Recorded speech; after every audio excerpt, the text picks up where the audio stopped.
주신 하나님의 귀한 말씀입니다. 아멘, 아멘. 오늘 말씀을 어떻게 이해할까? 우리가 지난주에는 더 큰 은사들을 열심히 구하십시오라고 말씀을 나눴습니다. 어쩌면 1월 오늘 마지막 주일에 우리는 가장 좋은 길에 대해서 말씀을 나눕니다. 바울은 고린도전서 12장 31절 끝절에서 이렇게 얘기합니다. 이제 내가 여러분에게 가장 좋은 길을 보여드리겠습니다. 알려드리겠습니다. 그렇습니다.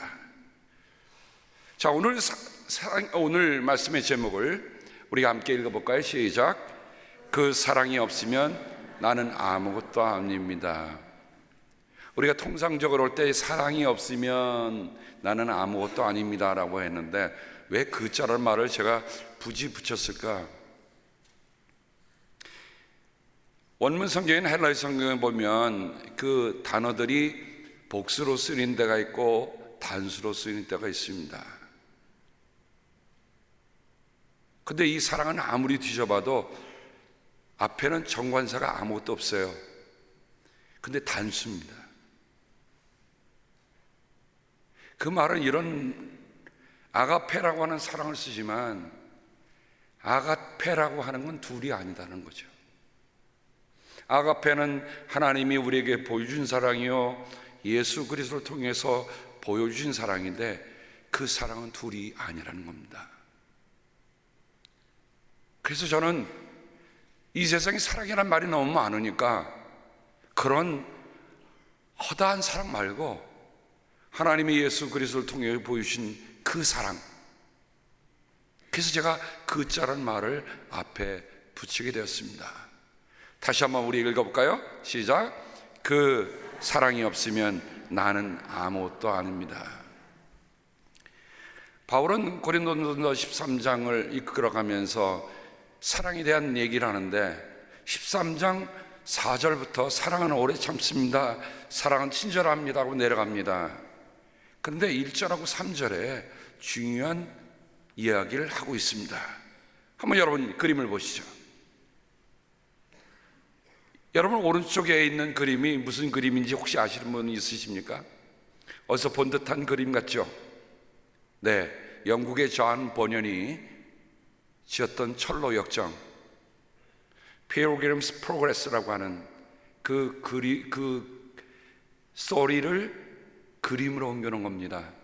그림이 자세하지 않으니까 여러분이 나중에 한번 구체적으로 보시면 되는데 한 성도가 장차 망한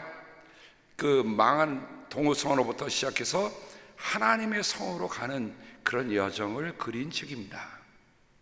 존 버년은 그가 감옥에 갇혀서 이 작품을 그려내는데 어찌 보면 사도 요한도 그렇고 존 버년도 그렇고 자기가 갇혀있던 그 상황 속에서 하나님을 깊이 사모하다가 하나님이 주신 그런 영감들을 적어 내려가는 겁니다. 근데 저는 이 그림을 보면서 이런 제목을 한번 붙여봤어요.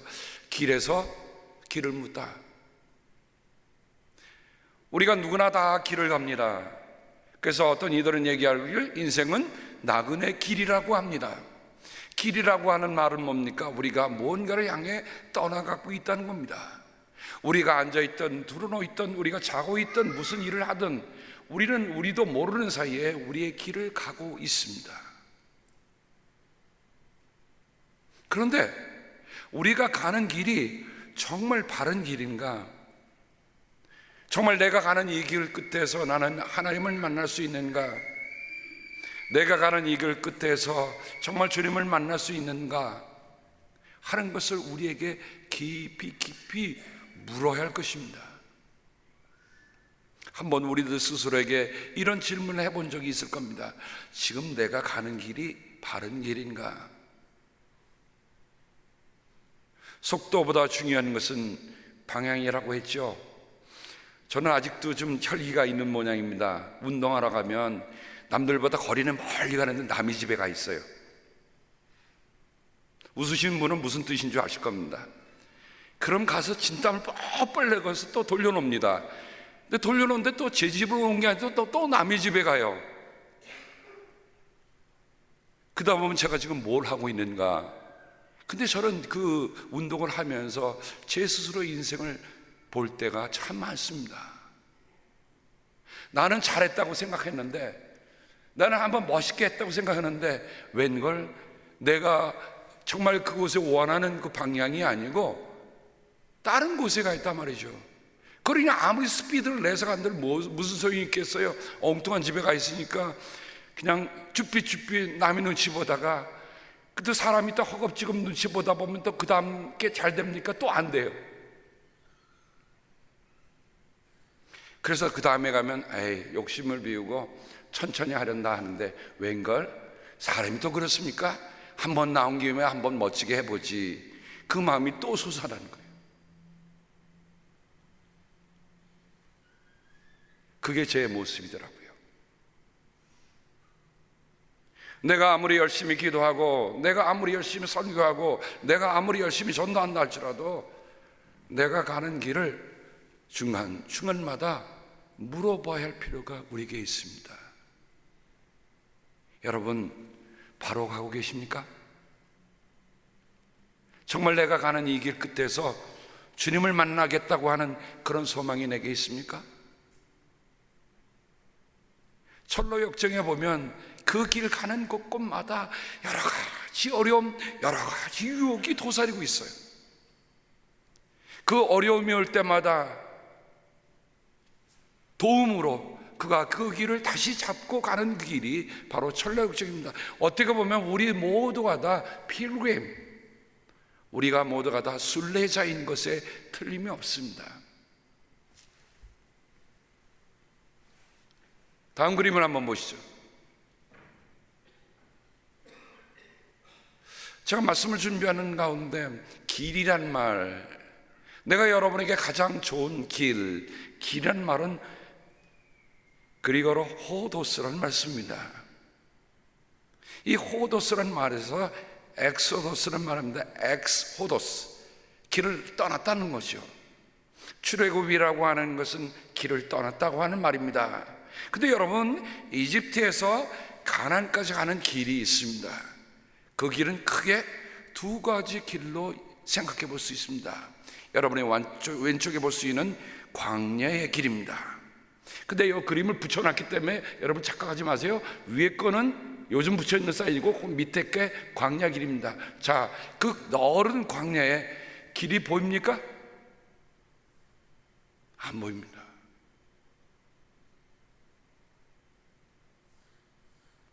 광야의 길이 갖고 있는 특징은 길이 안 보인다는 거예요. 근데 같은 그 광야를 지나면서도 여러분 위에 보면 지금 킹스웨이라고 지금도 저 사인판이 붙어 있는데 오른쪽에 보시면 왕의 도로, 킹스웨이 혹은 킹스하웨이라고 부릅니다. 그림에 보시면 에집트로부터 시작해서 저 시리아까지 올라가는 그 길, 지금 말하면 이라크까지 올라가는 그 길이 있는데 그 빨간 라인이 바로 킹스웨이입니다. 왕의 도로입니다. 왕의 도로는 그 길을 돌로 잘 다져놔서 전차도 달릴 수 있게 만듭니다.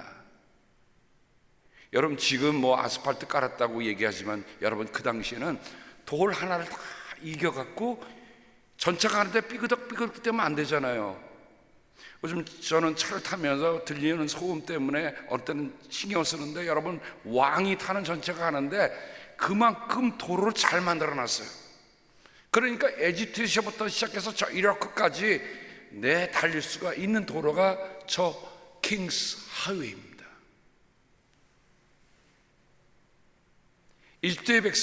이집트에서 이스라엘 백성들이 탈출해 나올 때 어떤 일이 있었을까?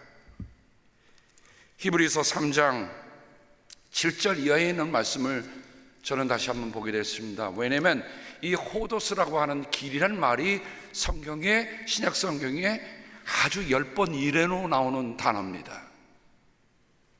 많이 쓰지 않습니다. 그만큼 길이라는 건 많은 것 같은데 가야 할 길은 그렇게 많지 않다는 것을 우리에게 암시해 줍니다. 근데 히브리서 3장에 있는 말씀 속에 이런 말씀이 있습니다. 3장 7절, 그러므로 성령이 이와 같이 말씀하셨습니다. 오늘 너희가 그의 음성을 듣거든 너희 조상들이 광야에서 시험받던 날에 반영한 것과 같이 너희 마음을 완고하게 하지 말아라.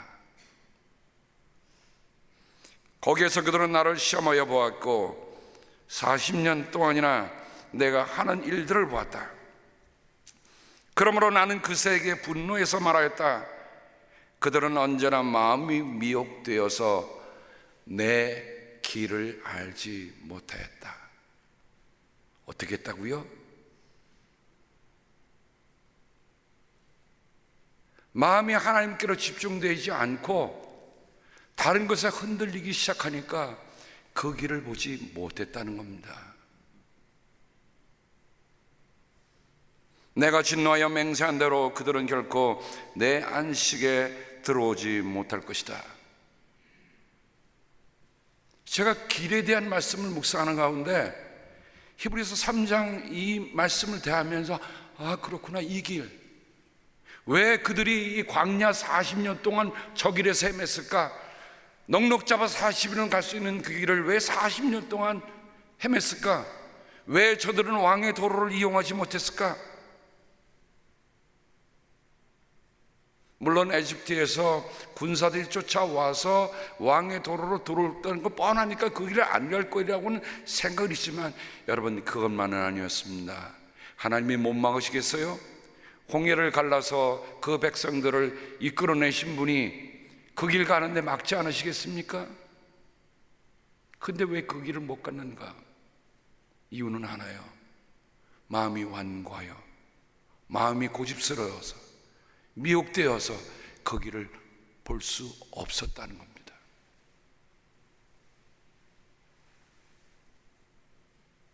여기에 우리가 심각하게 생각해 보아야 할 필요가 있습니다. 지금 나는 정말 하나님의 길을 보고 가는가? 그러면서 히브리 기자는 이어서 이렇게 얘기합니다. 형제 자매 여러분 가운데에 믿지 않는 악한 마음을 품고서 살아계신 하나님을 떠나는 사람이 아무도 없도록 여러분은 조심하십시오.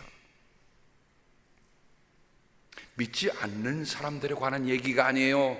이미 믿음의 공동체에 들어왔다가, 믿음의 공동체에 같이 들어왔다가, 그 다음에요, 믿지 않는 악한 마음이라고 했습니다. 여러분, 불신은 악입니다. 믿지 않는 것은 악한 일이에요. 다른 게 악한 게 아닙니다. 믿지 않는 게 악한 일이라. 오늘이라고 하는 그날 서로 권면하여 아무도 죄의 유혹에 빠져 완고하지 되지 않도록 하십시오.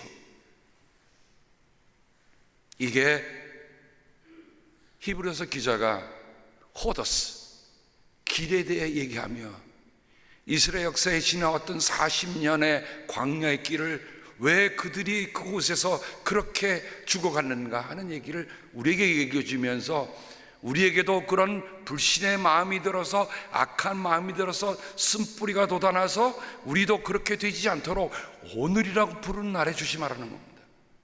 오늘, today. 신앙은 어떤 의미에서 보면 오늘의 결단입니다. 어제 내가 믿었다고 오늘 똑같이 믿는 거 아니에요. 오늘 믿었다고 내일 그러려니 하는 믿음이 아닙니다. 믿음은 오늘의 사건입니다. 오늘 내가 믿지 아니하면 나는 여전히 저 광야에서 헤맬 수밖에 없습니다. 그 다음 사진 한번 보시죠. 근데 길에 관한 신약성경에 아주 아름다운 스토리 하나가 있습니다. 여러분, 오른쪽에 가는 그 그림을 뭐라 그러죠? 엠마오로 가는 두 제자. 자, 엠마오로 가는 길입니다. 여기 보면 두 사람이 있고 그 가운데 누가 계십니까? 주님이 계십니다.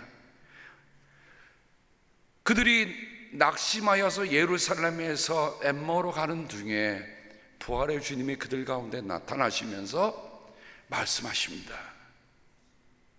그리고 예수님과 함께 성찬을 나눈 가운데 그들이 눈이 열리면서 그들이 그때 했던 말이 뭡니까? 그래, 그분이 길에서 우리에게 말씀을 설명해 주실 때에 우리의 마음이 뜨겁지 않았던가? 그들은 그들의 길에서 길을 만난 겁니다. 오늘도 부활의 주님은 우리에게 찾아오셔서 그분이 길이시고 그분이 우리에게 진리시고 그분이 생명이라고 하는 것을 우리에게 말씀해 주고 계십니다. 그러니 바울이 고린도전서 12장 31절에 내가 여러분에게 가장 좋은 길, 그 길을 얘기하면서 바울은 13장 1절로 넘어갑니다. 사모님, 저를 보시고 넘겨주세요. 예. 바울은 오늘 고린도전서 13장 1절부터 3절 사이에 중요한 말씀을 하고 있습니다. 그 세 가지 공통점은 내게 사랑이 없으면 이란 말입니다. 근데 엄밀하게 얘기하면 이 사랑이라는 게 내게 그 사랑이 없으면, 부활의 주님이 찾아오셔서 보여주신 그 사랑이 없으면 어떤 일이 일어날까? 세 가지를 바울은 오늘 우리에게 얘기해 주는데, 제가 이것을 우리가 알기 쉽게 한번 해설을 해봤습니다. 자, 내게 사랑이 없으면, 내가 아무리 사람의 말과 천사의 말을 한다 할지라도, 여러분의 사람의 말과 천사의 말이라고 하는 것은 뭡니까? 소통의 선물입니다. 하나님이 주신 은사 가운데 우리가 하나님과 소통할 수 있고 사람과 소통할 수 있는 것, 이거 정말 좋은 은사입니다. 사람이 살면서 어떤 책 제목을 보니까 이렇게 썼더라고요. 소통, 불통, 그 다음에 먹통. 통도 같은 통인데 이렇게 다르더라고요. 소통이 안 되면 결국 뭐가 됩니까? 먹통이 됩니다.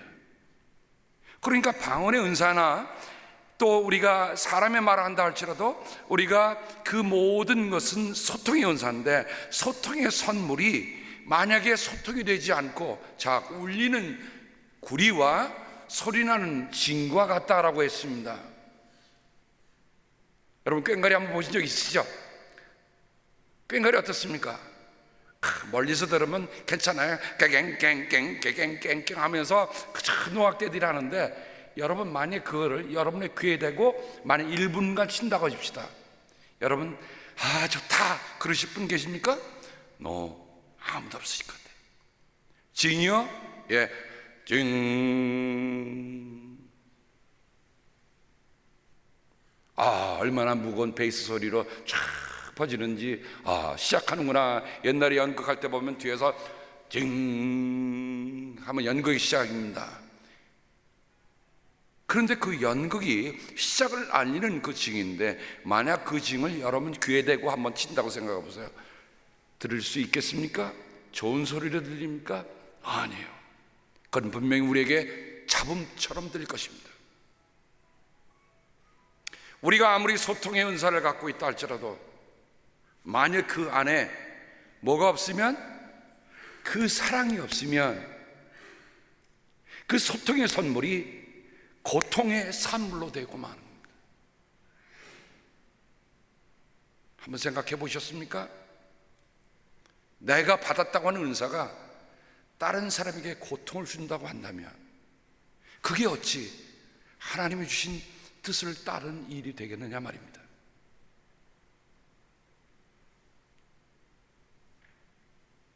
이거 우리 한번 깊이 묻고 또 물어야 할 일입니다. 고린도 교회는 어떤 교회였다고 그랬죠? 은사가 충만한 교회였는데 그 은사 때문에 교회가 어려움을 당하고 있어요. 그 은사 때문에 예배가 제대로 이루어지지 않고 있어요.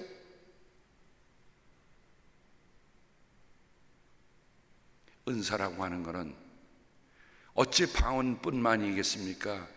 모든 은사는 하나님이 적절하게 모든 인과 소통되도록 주신 선물임에 틀림이 없습니다. 근데 그게 소통이 되려고 한다면 가장 중요한 게 뭐예요? 그 사랑.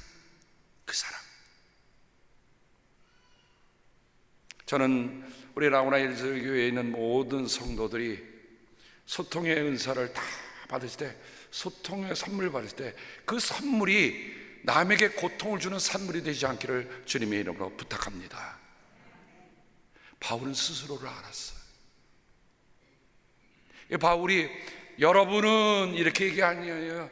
내게 사랑이 없으면 if I have no love, 다른 사람이 얘기한 게 아닙니다. 이 말씀이 감동적인 것은 바울이 다른 사람들 대해서 아니라 내게 없으면 1인칭이요 단수를 쓰고 있습니다. 그 사랑이 없으면 나는.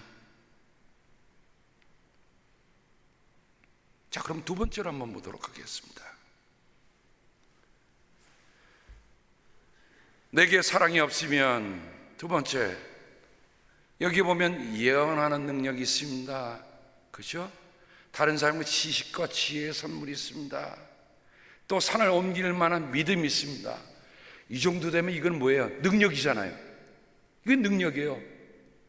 방언이라고 하는 것은 기도함으로 소통하는 거지만 이런 산을 옮길 만한 믿음, 예언, 이런 거는 분명히 능력의 은사입니다. 그래서 저는 그것을 비범한 선물이라고 표현해 봤어요. 우리가 하나님의 선물 가운데 비범한 선물을 받았는데, 만약 내게 사랑이 없으면 혹시 한자를 모르는 분들을 위해서 읽어보겠습니다. 무용지물. 누구나 다 알죠. 무용지물, 아무것도 쓸데없는 물건이다 라는 거예요. 하나님이 우리에게 비범한 선물을 주셨는데 그게 무용지물이 됐다, 비참한 퇴물이 되어버린 겁니다.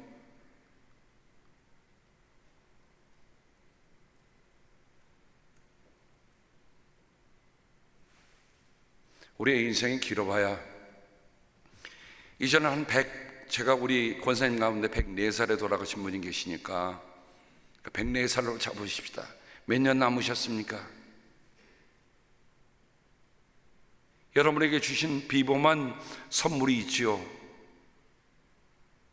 그 비범한 선물을 비참한 퇴물이 되지 않도록 하기 위해서 우리가 구해야 할 게 뭘까요? 우리가 찾아가야 할 길이 뭡니까? 그 길입니다. 사랑의 길. 물어봐야 돼요.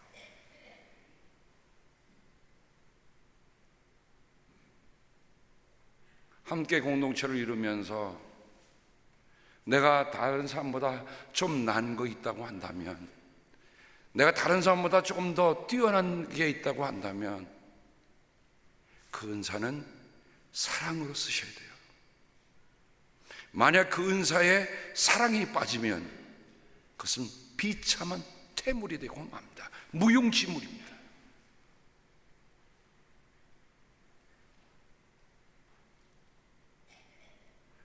교회는 아버지 집입니다. 지난주에 말씀드렸던 것처럼 모든 은사는 공동의 유익을 위해서 집을 세우는 데 쓰라고 했습니다. 어떻게 하든지 우리는 집을 함께 지어갈 수 있기를 바랍니다. 근데 보니까요, 사실 평범한 사람들이 집을 허물지는 않아요. 남보다 조금 뛰어났다고 하는 사람들이 허물기도 잘 허물더라고요. 그래서 두 번째, 내게 사랑이 없으면 바울은 얘기합니다. I am nothing. 나는 아무것도 아닙니다. 바울이 예언을 못했겠어요? 바울이 치유의 능력이 없었겠어요? 바울이 지혜가 부족합니까? 바울이 지식이 없습니까? 바울이 믿음이 없습니까? 바울은 어떻게 보면 그 모든 것을 다 가지고 있던 사람이에요. 전 성서 가운데 늘 바울을 제 신앙의 마들로 삼고 지금까지 오고 있습니다. 근데 닮아가는 거 보니까 약한 거는 닮아가는데 강한 거는 지금 덜 닮았더라고요. 그래서 여전히 기도해요. 세 번째로 한번 넘어가 보도록 하겠습니다. 사랑이 없으면, 한번 읽어볼까요? 도로 무익이다. 도로 무익이라는 말은 애를 썼으나 아무런 이익이 없다는 말입니다.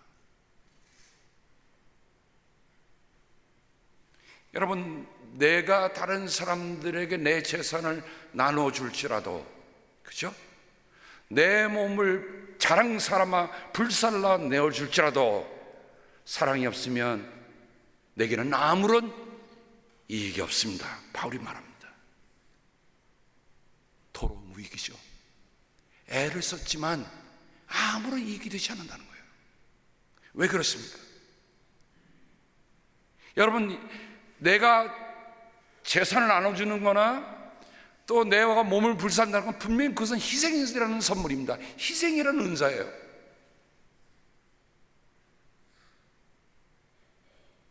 정말 이렇게만 할 수 있는 사람들이 있다면 얼마나 좋을까? 예, 맞습니다. 우리가 믿지 않는 사람들도 희생하는 분들이 계세요.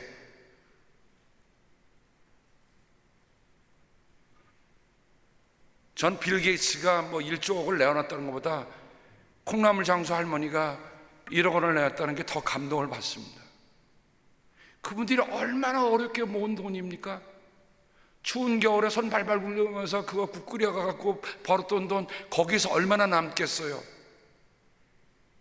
근데 나중에 그 재산을 다 내놔갖고 자기 있던 그 학교에 장학금으로 다 내놓더라고요.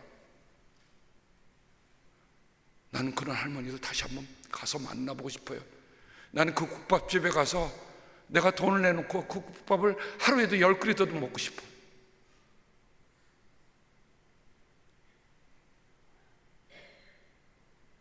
희생은 분명히 하나님의 은사의 하나입니다.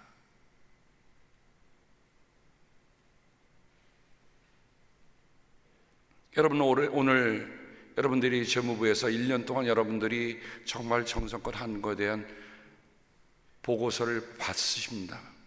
저도 받아요. 1년에 한 번쯤은 내가 주님 위해서 얼마만큼 희생의 선물을 하고 있는가 한번 돌아보십시다.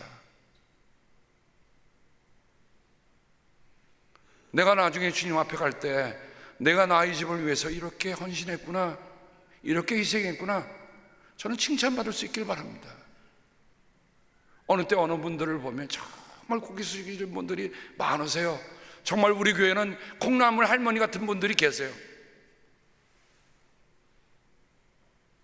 그런데 그게 남에게 말은 저 희락이라는 말을 붙이기 위해서 붙였지만 실은 남들에게 웃음거리의 소재가 되고 있다는 거예요. 뭐가 없으면, 사랑이 없으면 우리의 희생도 남에게 웃음거리의 소재가 됩니다. 사랑을 하면 웃음거리가 안 돼요. 사랑으로 하면 사람의 마음을 움직이고 사람을 감동시킵니다. 그래서 바울은 내게 사랑이 없으면 내게 이거는 나에게 아무것도 아닙니다. 나는 아무것도 아닙니다. 내게는 이익이 없습니다라고 고린도전서 13장 1절, 2절, 3절에 이렇게 분명히 명시합니다. 이거를 통과하고 나서 4절부터 시작되는 사랑을 보아야, 그렇구나. 왜냐하면 우리 안에 덕지덕지 씌워져 있는 이 껍질을 벗지 않는 한 겉으로는 우리가 다 신앙이 있는 것처럼 볼 수 있어요. 그런데 한번 다음으로 넘어가 보십시다. 자, 제가 아까 사랑이라고 하는 이 단어, 아가페라는 단어는 복수로 쓰이지 않고 단수, 단수로 쓴다고 했습니다. 그 말을 생각해 보니까 사랑은 복잡하지 않습니다. 사랑은 단순합니다. 사랑은 심플해. 그 말은 뭡니까? 꼬여 있지 않습니다. 우리가 사랑하면 할수록 교회도 사랑하고 성도를 사랑하면요, 꼬여 있지 않아요. 안과 밖이 같습니다. 교회에서 하는 일이나 밖에서 하는 일이 같습니다. 교회 안에서 따로, 밖에서 따로 하지 않습니다. 속교에서 따로, 밖에서 따로 하지 않습니다. 같아요. 말과 행동이 같습니다. 말하는 것과 행동이 같습니다. 뭐 때문에 그래요? 사랑이 단수기 때문에 그래요.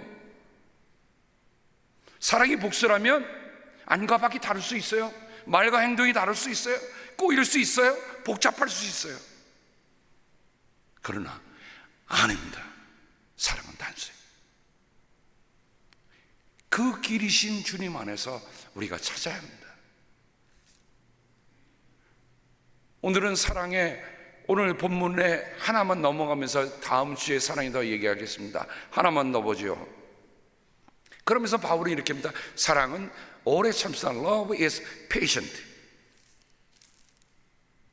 이거는 미국의 한 크리스천 디자이너가 디자인한 그림입니다. 제가 그분 누님을 통해서 이분을 간접적으로 만나게 되었습니다. 그런데 이가 고린도전서 13장을 디자인하면서 Love is Patient의 그림을 그려놨습니다. 자, 여러분 잘 아는 모래시계입니다. 모래시계라고 하는 것은 한꺼번에 흙이 부어지지 않습니다. 그렇죠? 어때죠? 1초에 한 알씩, 혹은 1분에 몇 알씩 한꺼번에 부어지지 않습니다. 근데 이 그림에 보면 제일 밑에 뭐가 있죠? 씨앗이 있습니다. 씨앗이 있는데 씨앗에 뭐가 트고 있어요? 싹이 트고 있어요. 사랑이라고 하는 것은 오래 참음으로써 생명을 싹을 틔우게 하는 겁니다. 사랑은 덤프트럭에다 흙을 박아갖고 씨앗에다 덮어버리는 게 아니에요. 사랑은 모래시계를 통과하는 흙 한 조각 한 조각 하면서 그 생명의 씨앗을 움트게 하는 일입니다. 만일 덤프트럭을 봇다고 한다면 그 씨앗은 어떻게 될까? 숨죽어 죽어버렸어. 싹나다가 그냥 눌려서 없을 겁니다. 그만큼 오래 참는 건 세심한 배려가 없이는 할 수가 없습니다. 내가 믿음이 강하니까 너희는 나를 따라와야 돼, 그게 아니에요. 믿음이 약한 이들의 믿음이 자라기까지 내가 믿음이 강하지만 그들을 위해서 조금씩 그 믿음이 돋아가도록 돕는 겁니다. 오래 참아주는 거예요. 언젠가 여러분에게 말씀드렸죠. 저는 아직 공사 중입니다. 제가 인격이 다 됐다고 여러분 생각하지 마십시오. 제가 완벽한 설교자라고 여러분 생각하지 마십시오. 저는 아직도 공사 중입니다. 공사 중에 불편을 끼치도록 대단히 죄송합니다. 오늘도 보니까 제가 주보를 만들다가 찬송가를 하나님의 은혜를 하다가 그거보다 예수 사랑하심을 그게 더 좋을 것 같아요. 그래서 마지막에 파워포인트는 고쳐놓고 주보는 안 고쳐놓은 거예요. 제가 이렇게 공사 중입니다. 여러분들이 이해해 주셔서 제가 그래도 숨 쉬고 살지요. 목사님 손 들고 왜 주보하고 파워포인트가 틀렸습니까? 그러면 저는 보따리 싸들고 저 기도원에 올라가서 주님 제가 이렇게 부족합니다 기도할 텐데, 그래도 이렇게 숨쉬고 사는 것은 여러분이 오래 참아주셔서인 것입니다. 감사를 드립니다. 기억하세요. 사랑은 조금씩 저 생명이 싹을 트도록 하는 깊은 배려 없이는 저 씨앗은 살아날 수가 없습니다. 좋죠? 저 그림 봐도 좋죠? 저는 처음에 그냥 모래시계만 봤는데 나중에 저 밑에 있는 그림을 쫙 보니까 세상에 저 씨앗에서 싹이 트는 걸 보면서 그렇구나. 그 디자이너가 저보다 성서를 더 깊이 보고 있더라고요. 하나만 더 보겠습니다. 사랑은 친절합니다. 자, 친절이라는 것을 보면 여 밑에 컵에 가지가 하나 심어졌습니다. 뿌리가 있습니까? 뿌리가 없어요. 근데 이 나무 줄기가 뭐가 되는 겁니까? 또 다른 사람에게 물을 수 있는 통로가 되고 있어요. 친절이라고 하는 것은 내 인격이나 내 힘에서 우러나는 게 아니라 하나님의 사랑을 통해서 내가 그분의 통로가 되는 거예요. 이게 친절입니다. 어제 현창주 권사님 발렌시아 15호실에 계십니다.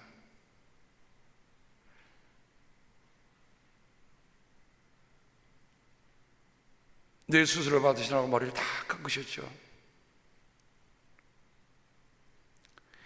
여기 스테치 한 게 머리에 이만큼 있더라고요. 옆에 수술을 2군데나 받으셨어요. 마침 신방한 시간이 그분이 식사를 하는 시간이더라고요. 조금 일찍 간다고 가서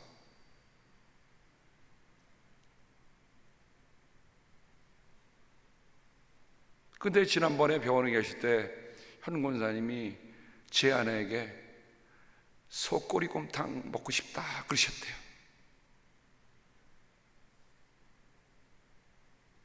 그래서 끓여갖고 기름 다 건지고 또 제가 교회에서 일하느라고 조금 더 얹어서 또 다시 데펴갖고 요런 통에 하나 담아가는데 갔더니 식사를 하는 시간인데 그냥 감자 요만큼 드시고 다 물르신 거예요.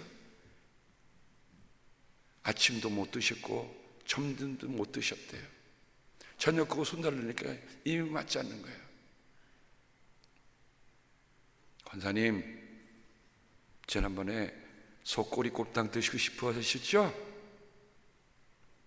컵에 따라갖고 스트로에다 이렇게 물려드렸더니 드시기 시작하는 거예요. 간이 어떠세요? 제가 올 때 조금 심심하게 간을 맞췄습니다. 짠 게 안 좋을 것 같아서. 요만큼 컵인데 그 컵을 다 드시더라고요. 여러분, 들어놓는 분에게는 큰 양둥이 같은 양푼이 필요하지 않아요. 바로 저 컵 위에 있는 조그만 컵, 이 컵 하나면 우리가 사랑을 전달할 수 있는 방법이 있어요. 친절이라고 하는 건 바로 그겁니다. 그래서 제가 우리 성도님 내 가서 말씀을 드렸다 생각이 드십니다. 여러분, 집에서 국을 끓이시는데 정말 맛있으세요? 덜도 말고 덜도 말고 딱 한 컵. 한 컵. 왜냐면 제가 가서 딱 봤더니 어떤 분이 전복죽인가 죽을 끓여왔는데 벌써 쉬어갖고 곰팡이 냄새가 나더라고요. 쓰레기 버려드렸어요. 그거 스스로도 혼자 하실 수 없어요. 다 치우고. 멀지 않습니다. 가까운 곳입니다. 우리가 사랑의 친절을 보이는 순간은 여러 곳에 있지 않습니다. 그냥 컵 하나만 들고 가시면 돼요. 우리 교회가 다른 교회에 갖고 있는 다른 점이 뭡니까? 시내가 많이 모였습니다. 시내가 많이 모이는데 뭐가 또 다를까? 친절하다, 이런 소문이 함께 났으면 좋겠어요. 사랑은 친절합니다. 그렇죠? 그냥 오다 가다 시간대에 따라서 컵 하나만 따라갖고 가시면, 그리고 같이 기도하고 오세요. 권사님이 그러세요. 내가 너무 오래 살았나 봐. 제가 뭐라 그랬습니까? 권사님, 무슨 말씀이세요? 권사님 머리를 이렇게 다 깎으니까 보니까 제가 영화에 드라마에 나오는 주인공 보는 것 같습니다. 권사님 미인이세요. 빈말로 한 말 아닙니다. 그러니까 좋으신가 봐요. 마음이 푸근해지셨어요. 그리고 기도하고 나왔습니다. 다른 사람의 얘기가 아니라 오늘 나와 함께 사랑하는 우리 믿음의 지체들을 우리가 돌보지 않으면 우리는 그 사랑이 우리 안에 없는 거예요.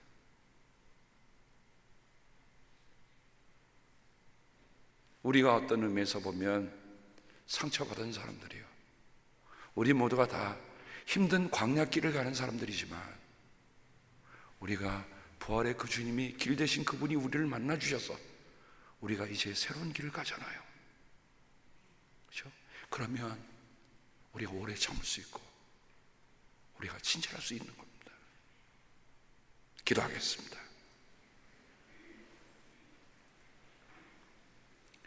하나님, 살면서 부딪히는 여러 가지 어려운 일들이 있습니다. 그런데 누군가 예수님 닮은 그 사랑으로 손길 하나 펼치니, 모래 하나 흙 하나 덮어주니 거기에 싹이 돋습니다. 물대롱에 꼽아주니까 또 다른 물을 주는 통로가 됩니다. 아버지, 올해는 정말 하나님의 큰 능력과 큰 은혜가 사랑을 통해서 우리 안에 나타나기를 주 앞에 소원하고 또 소원합니다. 우리 사랑하는 성도들 모두가 다 사랑 덩이가 되게 주여 축복하여 주시옵소서. 예수님의 이름으로 간절히 기도합니다. 아멘.